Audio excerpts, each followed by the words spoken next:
Australia cricketer అయినప్పటికీ భారత cricket అభిమానులకు కూడా ఫేవరెట్ గా మారిపోయాడు డేవిడ్ వార్నర్. ముఖ్యంగా ఐపీఎల్లో సన్ రైజర్స్ హైదరాబాద్ జట్టుకు ప్రాతినిధ్యం వహించి తెలుగు రాష్ట్రాల ప్రజలకు బాగా చేరువైపోయాడు.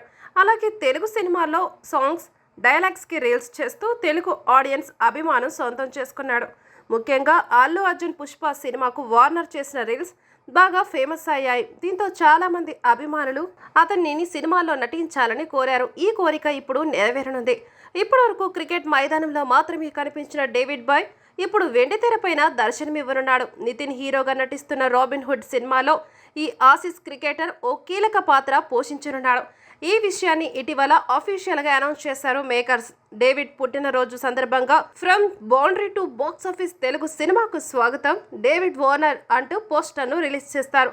దీంతో ఆ పోస్టర్ కొద్ది క్షణాల్లోనే వైరల్ గా మారింది.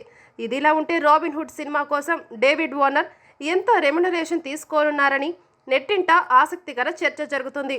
కాగా రాబిన్ హుడ్ సినిమా కోసం డేవిడ్ బాయ్ సుమారు 4 రోజుల పాటు షూటింగ్ లో పాల్గొన్నట్లు తెలుస్తుంది. అందుకు గాను ఆయన 3 కోట్ల పారితోషికం అందుకున్నాడని టాక్.